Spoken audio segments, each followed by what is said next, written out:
dia, olá, tudo bem com vocês? Graças a Deus.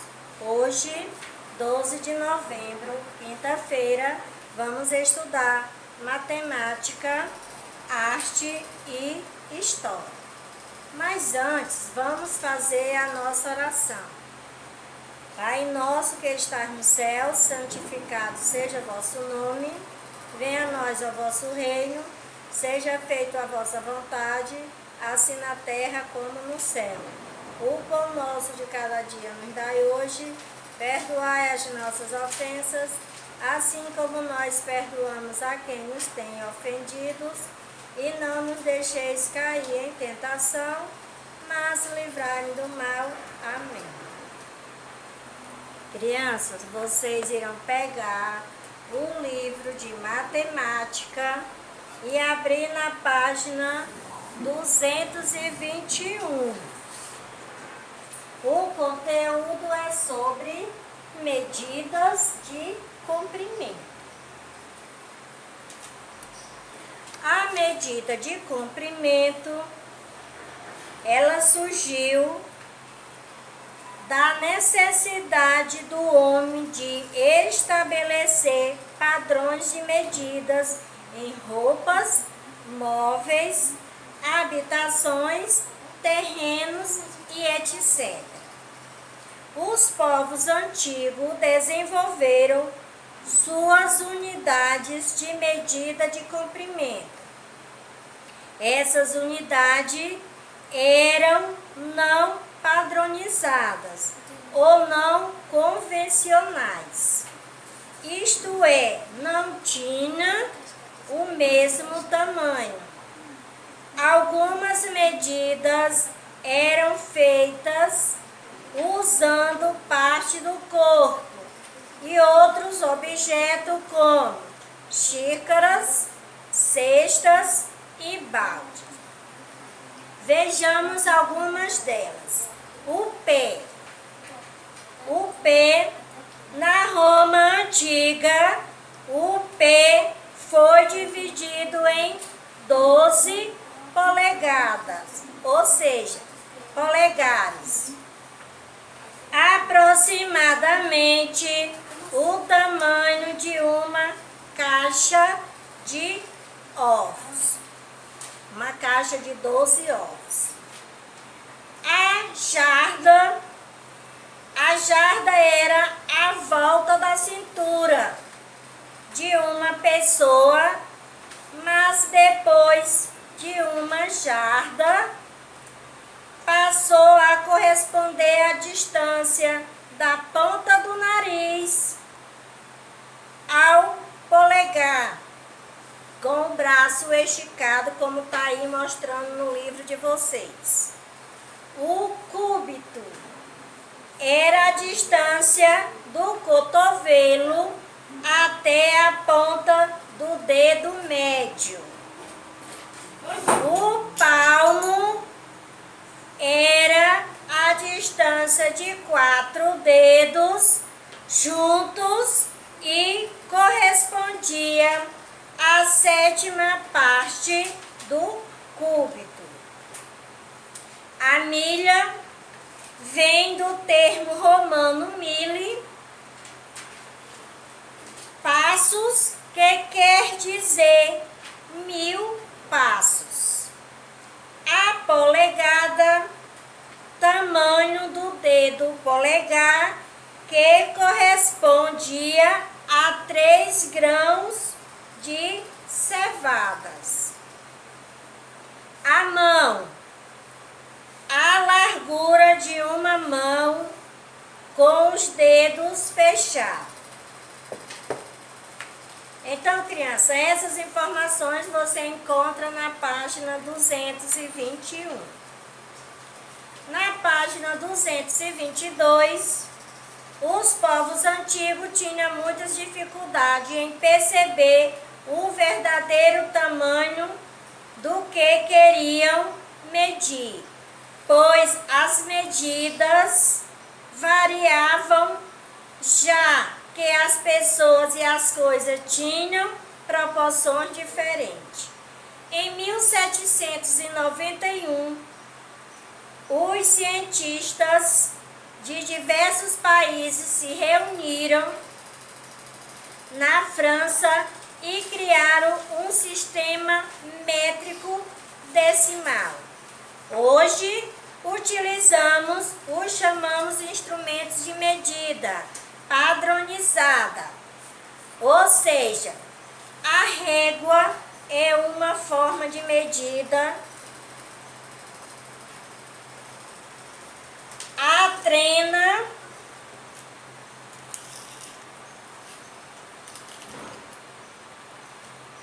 uma trena e a fita métrica é uma forma de fazer as medidas. O metro é a nossa unidade padrão de medida de comprimento. A palavra metro vem do grego metron, que quer dizer que mede. O metro foi adotado no Brasil a partir de 1928 e tem como símbolo o M minúsculo. Então, crianças, agora vamos para prestar atenção à explicação aqui na lousa. Medidas de comprimento. Então, o metro, como eu já falei, é a palavra que é padrão das medidas de comprimento. Então, o metro é o símbolo indicado para fazer as medidas, é o ponto de partida. Como eu já falei, vou falar novamente. O metro é a nossa unidade padrão das medidas de comprimento. Então, aqui nós temos o metro, que é a medida padrão, é a unidade fundamental. E aqui nós temos os múltiplos do metro do lado esquerdo e do lado direito nós temos os submúltiplos do metro. Para vocês entenderem, as unidades de comprimento são, vou começar aqui pelo metro. Metro, decâmetro, hectômetro e quilômetro. Essas três medidas são as três medidas maiores que o metro. E o decímetro, centímetro e o milímetro são as três unidades menores que o metro. Ou seja, aqui eu tenho um metro. Então, o decâmetro é 10 vezes maior que o metro, como eu estou explicando aqui, ó. O metro é a unidade fundamental. Então, o decâmetro é 10 vezes maior que o metro. O hectômetro é 100 vezes maior que o metro. E o quilômetro é 1000 vezes maior que o metro. O decímetro é 0,1 menor que o metro. O centímetro é 0,01 menor que o metro. E o milímetro é 0,001 menor que o metro. Como eu já falei, os múltiplos do metro são decâmetro, hectômetro e o quilômetro. Então, DAM é a sigla do decâmetro. HM, hectômetro. E o KM, quilômetro. DM, decímetro. CM, centímetro. E MM, milímetro. E o M é o metro. Medida de comprimento. Para medir comprimentos, usamos como medida padrão o metro. 1 metro é igual a 100 centímetros. Ou 1 metro é igual a 100 centímetros. Metro, o símbolo é M, e o centímetro cm. Então, aqui nós temos a régua, outra régua, a fita métrica. Aqui nós temos o métrico, que é um pedaço assim de madeira do tamanho de 1 metro, que a gente sempre vê nas lojas. E aqui é a trena. Então, criança, essa foi a nossa aula de matemática. Crianças, agora vocês irão pegar o livro de arte e abrir na página 108. O conteúdo é sobre o folclore e vamos trabalhar o artesanato de barro. O artesanato de barro, a utilização do barro é muito antigo. Teve início quando os primeiros habitantes da terra descobriram que suas pegadas deixadas, ou seja, deixavam marcas no barro. Como ele era uma matéria-prima pouca, ou seja, pouco resistente, e os objetos se quebravam facilmente. O homem descobriu uma maneira de torná-lo mais firme, por meio de seu cozimento no fogo. Então, essa técnica é utilizada até hoje. Então, aqui nós temos jarros de cerâmicas, bonecos, mais bonecos, e aqui temos umas bonecas representando as moças lá da cidade. Os gregos, por volta de 600 anos antes de Cristo, já utilizavam o barro para criar peças do uso doméstico e também para decoração. Após a confecção, eles pintavam e desenhavam sobre a mitologia. Cada região do Brasil trabalha com o barro de várias formas. Você já ouviu falar no mestre Vitalino? Então, o mestre Vitalino, está aqui o retrato dele, segurando uma haste de barro feita por ele. Ele foi um artesão pernambucano, nascido na cidade de Caruaru, em 1909, e faleceu em 1963. Hoje seus filhos continuam suas obras e a sua casa tornou-se um museu.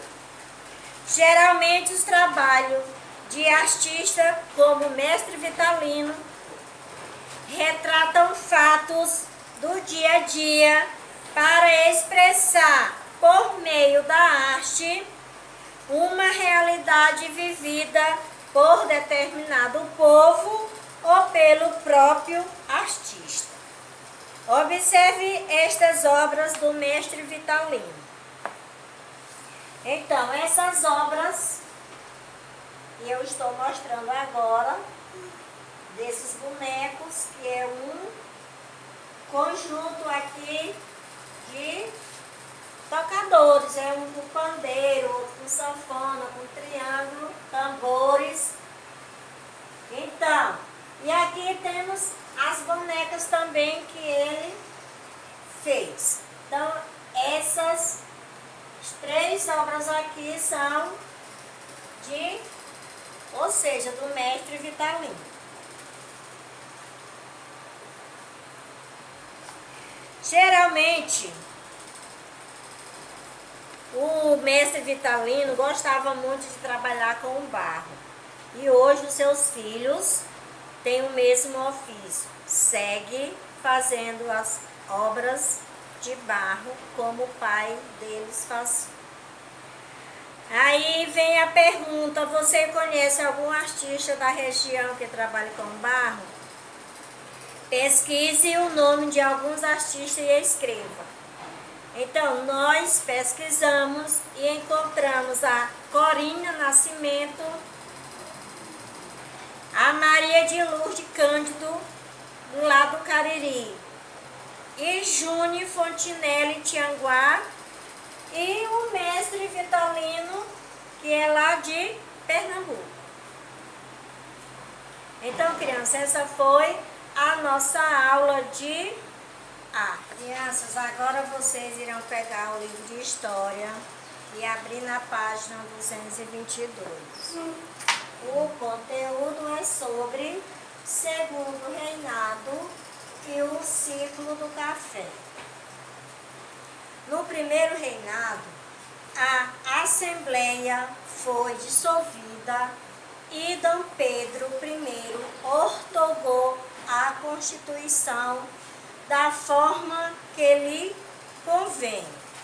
No período regencial, aconteceu a negociação do Ato Adicional de 1834, que modificou a própria Constituição.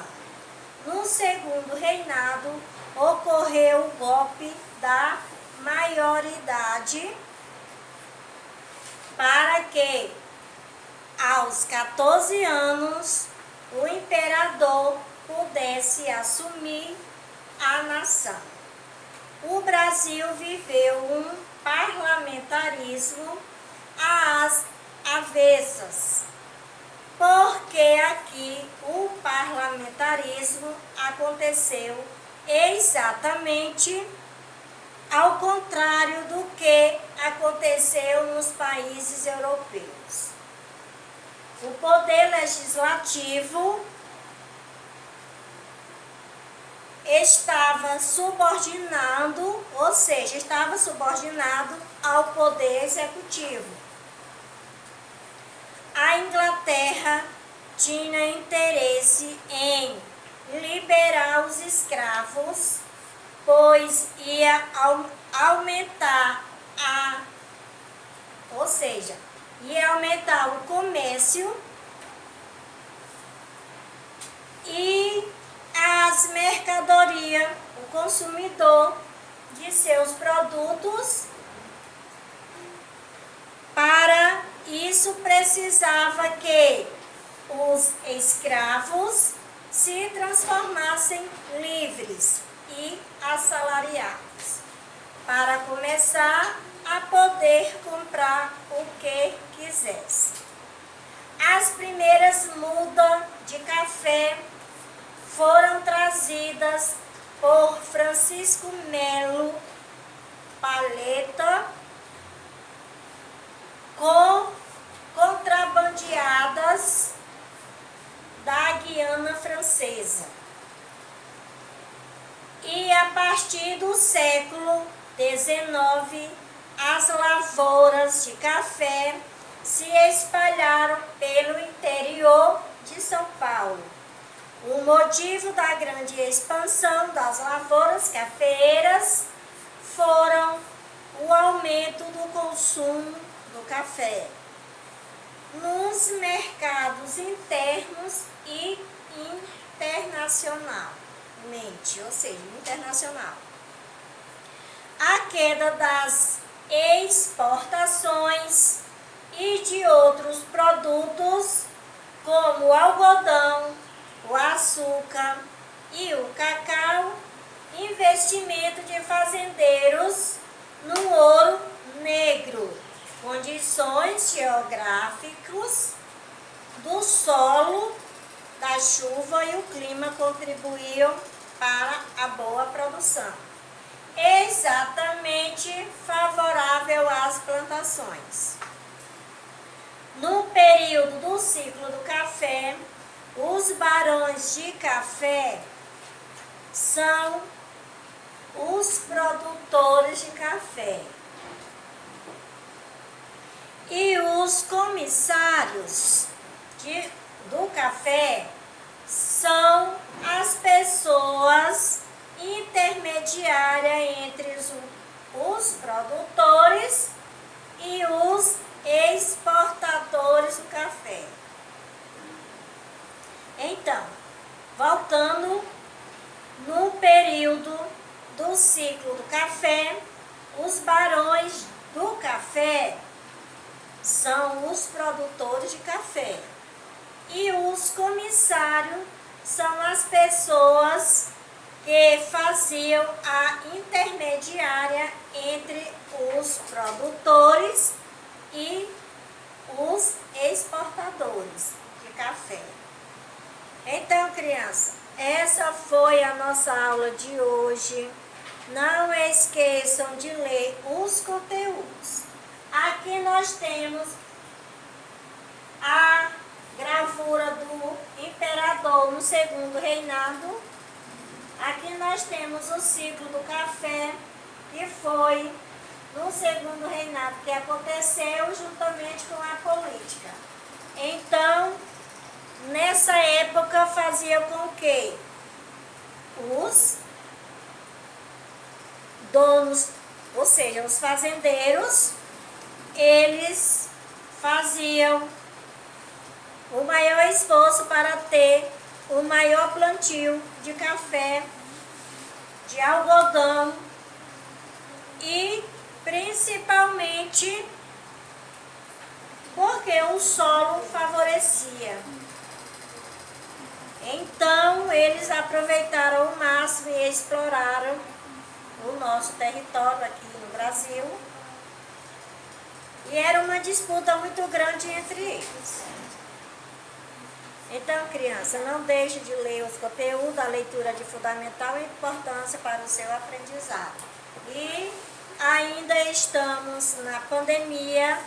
Não esqueça de fazer a higiene das mãos lavando com água e sabão. E quando vocês saírem, usem a máscara e o álcool em gel. Criança, nossas aulas presenciais já voltaram.